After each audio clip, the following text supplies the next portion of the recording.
Steinbeck's The Pearl, chapter 6, page 97. When the trackers came near, Kino could see only their legs and only their legs of the horse from under the fallen branch. He saw the dark, horny feet of the men and their ragged white clothes, and he heard the creak of leather of the saddle and the clink of spurs. The trackers stopped and swept place and studied it. When the horsemen stopped, the horse flung its head up against the bit, and the bit roller clicked under his tongue, and the horse snorted. Then the dark trackers turned and studied the horse and watched his ears. Kino was not breathing, but his back arched a little, and the muscles of his arms and legs stood out with tension, and a line of sweat formed on his upper lip. For a long moment, the trackers bent over the road, and then they moved on slowly, studying the ground ahead of them, and the horsemen moved after them. The trackers scuttled along, stopping, looking, and hurrying on. They would be back, Kino knew. They would be circling and searching, peeping, stooping, and they would come back sooner or later to his covered track. He slid backward and did not bother to cover his tracks. He could not. Too many little signs were there, too many broken twigs and scuffed places and displaced stones, and there was a panic in Kino now, a panic of flight. The trackers would find his trail. He knew it. There was no escape, except in flight. He edged away from the road and went quickly and silently to the hidden place where Juana was. She looked up at him in question. "Trackers," he said, "come." And then a helplessness and a hopelessness swept over him, and his face went black, and his eyes were sad. "Perhaps I should let them take me." Instantly Juana was on her feet, and her hand lay on his arm. "You have the pearl," she cried hoarsely. "Do you think they would take you back alive to say they had stolen it?" His hand strayed limply to the place where the pearl was hidden under his clothes. "They will find it," he said weakly. "Come," she said, "come." And when he did not respond, "Do you think they would let me live? Do you think they would let the little one here live?" Her goading struck into his brain. His lips snarled and his eyes were fierce again. "Come," he said, "we will go into the mountains. Maybe we can lose them in the mountains." Remember on Friday, Grandpa Buckshot, Grandpa Smokey, they'd kneel down, Tig, and grab some. We'd all grab poop. They'd roll it around in their fingers. They'd smell it, and then they'd kind of squish it up like Play-Doh and then really rub it together. "Come on, Tig, and rub it around, rub it around." "Okay, fine, Grandpas." Rub it around. Now smell it again. Ooh, it smells like this type of grass. Grab that grass right there, Tig. And I grab the grass, and I'd smell the grass. See, now rub the grass around your fingers, smell it. Ooh, and now smell the poop. It does smell like that, Grandpa. Yeah, and look, there's a bent grass right there. That's the trail. And then we'd go, and there'd be bent grass, and we'd follow that trail. And next thing you know, there'd be another pile of poop. Grab the poop, Tigan. We'd grab the poop and roll it around, and we'd smell it. And then we'd squish it up, roll it around some more, and smell it. Yep, that's the same animal, and it's the same grass that they're eating. We're in the right place. I mean, they were just like brilliant at it. And I know that's gross and stuff, but that's how trackers track. And like, was it gross? Yes. But if I'm ever in the mountains and I need to survive, it's going to come in handy. And then the mountains. Who in the last book was always talking about going to the mountains? Lenny was. Tigan. Yeah, Lenny was. Yeah, I'm going to go live in a cave.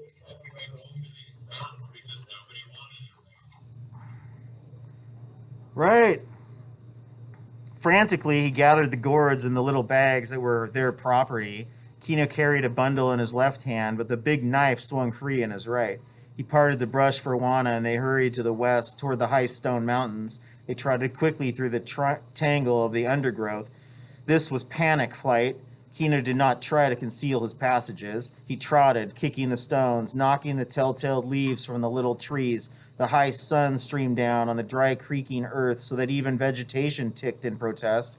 But ahead were the naked granite mountains, rising out of erosion rubble and standing monolithic against the sky. And Kino ran for the high place, as nearly all animals do when they are pursued. Monolithic, like the clock tower in Riverfront Park, that's a monolith, single, tall structure, like the Washington Monument. This land was waterless, furred with the cacti which could store water, and with the great rooted brush which could reach deep into the earth for a little moisture and get along on very little. And underfoot was not soil but broken rock, split into small cubes, great slabs, but none of it water-rounded. Little roughs of sand, dry grass grew between the stones, grass that had sprouted with one single rain and headed, dropped its seed, and died. Horned toads watched the family go by and turned their little pivoting dragon heads. And now and then a great jackrabbit, disturbed in his shade, bumped away and hid behind the nearest rock. The singing heat lay over this desert country, and ahead the stone mountains looked cool and welcoming. And Kino fled. He knew what would happen. A little way along the road, the trackers would become aware that they had missed the path, and they would come back, searching and judging, and in a little while they would find the place where Kino and Juana had rested. From there it would be easy for them, these little stones, the fallen leaves, and the whipped branches, the scuffed places where a foot had slipped. Kino could see them in his mind, slipping along the track, whining a little with eagerness, and behind them, dark and half disinterested, the horseman with the rifle. His work would come last, for he would not take them back. Oh, the music of evil was sang loud in Kino's head now. It sang with the whine of heat and with the dry ringing of snake rattles. It was not large and overwhelming now, but secret and poisonous, and the pounding of his heart gave it undertone and rhythm. Several of you talked about your ears ringing with rage when you're in the fight or flight thing, and that's what Steinbeck just described it the same way. Like your heart is beating in your head. The wave began to rise, and as it did, the rocks grew larger. But now Kino had put a little distance between his family and the trackers. Now, on the first rise, he rested. He climbed a great boulder and looked back over the shimmering country. But he could not see his enemies, not even the tall horseman riding through the brush. Juana had squatted in the shade of the boulder. She raised her bottle of water to Coyotito's lips. His little dried tongue sucked greedily at it. She looked up at Kino when he came back. She saw him examine her ankles, cut and scratched from the stones and brush, and she covered them quickly with her skirt. Then she handed the bottle to him, but he shook his head. Her eyes were bright in her tired face. Kino moistened his cracked lips with his tongue. Juana, he said, I will go on and you will hide. I will lead them into the mountains, and when they have gone past, you will go north to Loreto or to Santa Rosalia. Then, if I can escape them, I will come to you. It is the only safe way. She looked full into his eyes for a moment. No, she said, we go with you. I can go faster alone, he said harshly. You will put the little one in more danger if you go with me. No, said Juana. You must. It is the wise thing, and it is my wish, he said. No, said Juana. He looked then for weakness in her face, for fear or irresolution, and there was none. Her eyes were very bright. He shrugged his shoulders helplessly then, but he had taken strength from her. When they moved on, it was no longer panic flight. The country, as it rose toward the mountains, changed rapidly. Now, there were long outcroppings of granite with deep crevices between, and Kino walked on bare, unmarkable stone when he could, and leaped from ledge to ledge. He knew that wherever the trackers lost his patch, they must circle and lose time before they found it again. And so he did not go straight for the mountains anymore. He moved in zigzags, and sometimes he cut back to the south and left a sign, and then went toward the mountains over bare stone again. And the path rose steeply now, so that he panted a little as he went. The sun moved downward toward the bare stone teeth of the mountains, and Kino set his direction for a dark and shadowy cleft on the range. If there were any water at all, it would be better where he could see, even in the distance, a hint of foliage. You guys brought that up too, that they didn't really plan this whole water thing out very well. And if there were any passage through the smooth stone range, it would be by this same deep cleft. It had its danger, for the trackers would think of it too, but the empty water bottle did not let that consideration enter. And as the sun lowered, Kino and Juana struggled warily up the steep slope toward the cleft. High in the gray stone mountains, under a frowning peak, a little spring bubbled out of a rupture in the stone. It was fed by shade-preserved snow in the summer, and now and then it died completely, and bare rocks and dry algae were on its bottom. But nearly always it gushed out, cold and clean and lovely. In the times when the quick rains fell, it might become a freshet, and send its column of white water crashing down the mountain cleft. But nearly always it was a lean little spring. It bubbled out into a pool and then fell 100 feet to another pool, and this one, overflowing, dropped again so that it continued down and down until it came to the rubble of the upland, and there it disappeared altogether. There wasn't much left of it then anyway, for every time it fell over an encampment, the thirsty air drank it, and it splashed from the pools to the dry vegetation. The animals from miles around came to drink from the little pools, and the wild sheep and the deer, the pumas and raccoons and the mice all came to drink. And the birds which spent the day in the brushland came at night to the little pools that were like steps in the mountain cleft. Beside this tiny stream, wherever enough earth collected for root hold, colonies of plants grew: wild grape and little palms, maidenhair fern, hibiscus, and tall pampas grass with feathery rods raised above the spike leaves. And in the pool lived frogs and water skaters, and water worms crawled in the bottom of the pool. Everything that loved water came to these few shallow places. The cats took their prey there and strewed feathers and lapped water through their bloody teeth. The little pools were places of life because of the water, and places of killing because of the water, too. I had college professors tell me that in the future, we will not fight wars over oil, we will fight wars over water. So listen to that sentence again. The little pools were places of life because of the water, and places of killing because of the water too. That's another, man. Steinbeck just drops the knowledge in one sentence on us all the time. Guy's brilliant. The lowest step, where the stream collected before it tumbled down 100 feet and disappeared into the rubbly desert, was a little platform of stone and sand.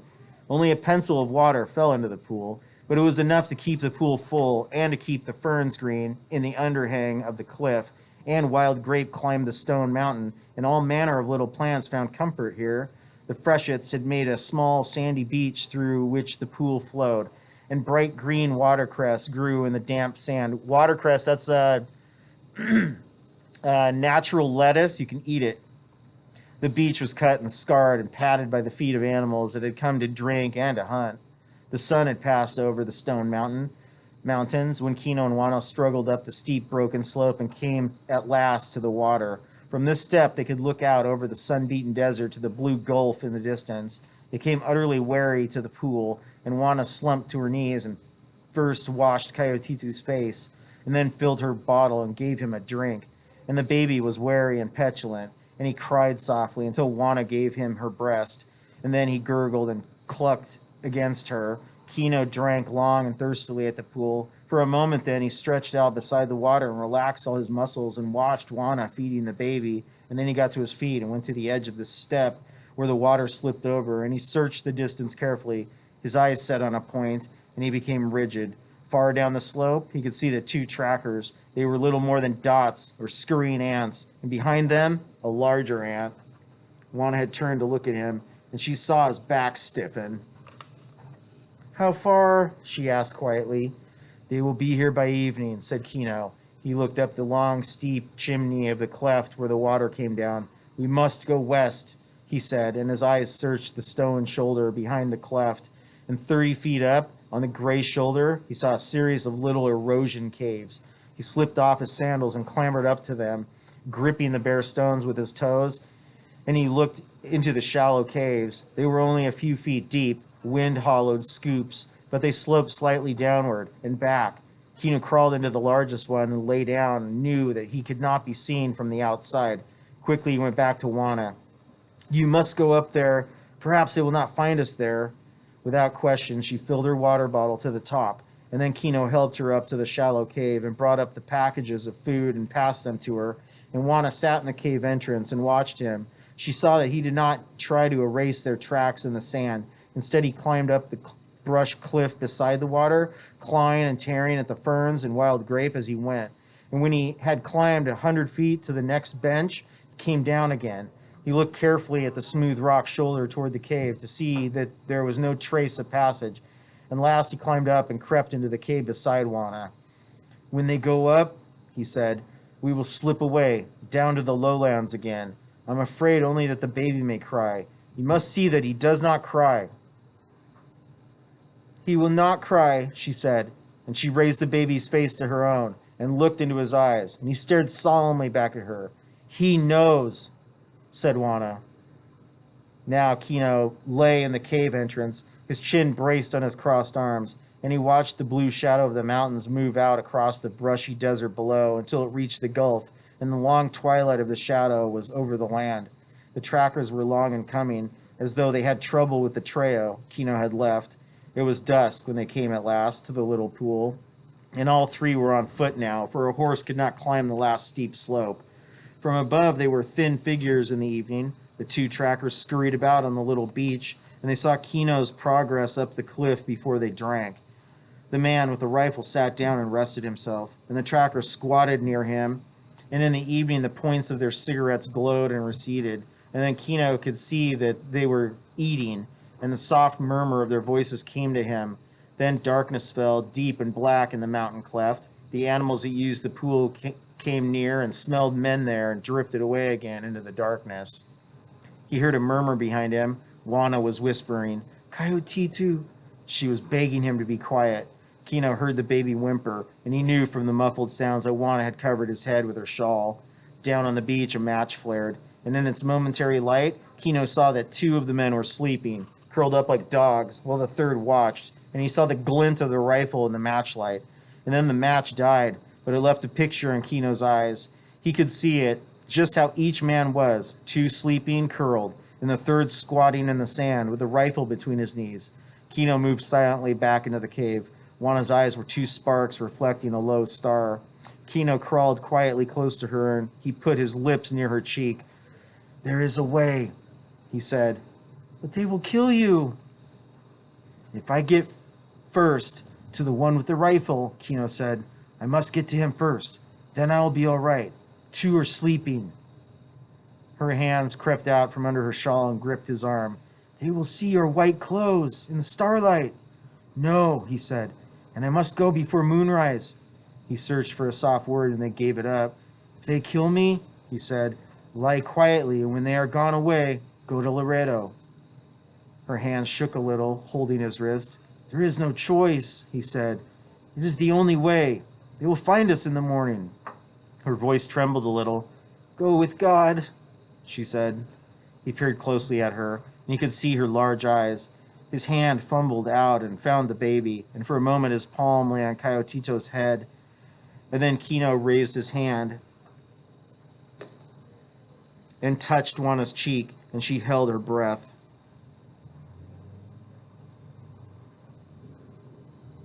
Against the sky in the cave entrance, Juana could see that Kino was taking off his white clothes, for dirty and raggy they would show up against the dark night. His own brown skin was a better protection for him. And then she saw how he hooked his amulet neck string about the horn handle of his great knife so that it hung down in front of him and left both hands free. Did not come back to her. For a moment, his body was black in the cave entrance, crouched and silent, and then he was gone. Took his amulet neck string about the horn handle of his great knife. Amulet neck string? I'm thinking just like a necklace. Juana moved to the entrance and looked out. She peered like an owl from the hole in the mountain, and the baby slept under the blanket on her back, his face turned sideways against her neck and shoulder. She could feel his warm breath against her skin, and Juana whispered her combination of prayer and magic, her Hail Marys, and her ancient intercession against the black, unhuman things. So light and dark. What I just pointed out about the animals live because of the water and die because of the water. Or here, her light and dark. She's got ancient intercessions. So her ancient magic stuff, like you pray to, like natives, pray to the river, pray to the fish, pray to the animal. And then the Hail Mary is Catholic.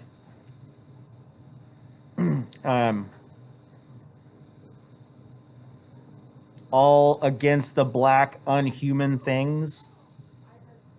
The night seemed a little less dark when she looked out, and to the east there was a lightning in the sky. Less dark lightning, down near the horizon where the moon would show.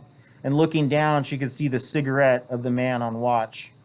Look at all the light and dark just in that little paragraph. Cigarette lighting, the moon, the night, less dark, lightning in the sky, horizon. Starting to think this guy's a little obsessed with the old light and dark metaphor, huh?